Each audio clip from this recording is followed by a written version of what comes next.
İnsanların dünya həyatındakı acizliklərinin hikmətləri nələrdir?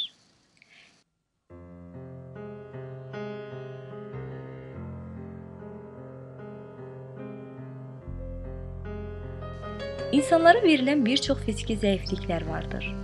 İnsanlar həm bədənini, həm də ətrafını təmiz saxlamaq üçün daima bədəninə və ətrafına qulluq etmək məcburiyyətindədir.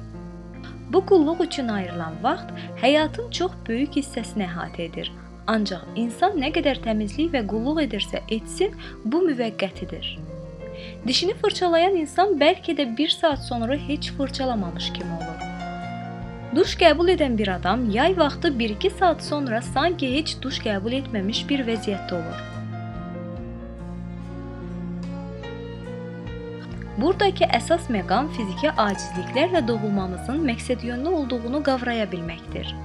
Bunlar zəruri acizliklər deyil, xüsusi olaraq yaradılmışlar.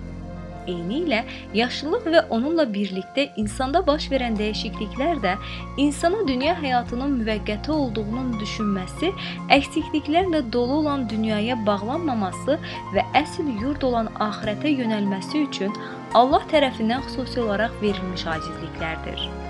Allah Quranda insanlar üçün əsl xeyirli olanın axirət olduğunu Ənam surəsinin 32-ci ayəsində belə bildirmişdir. Qovulmuş şeytandan Allaha sığınıram.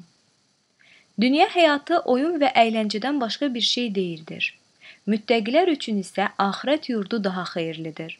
Məgər anlamırsınız?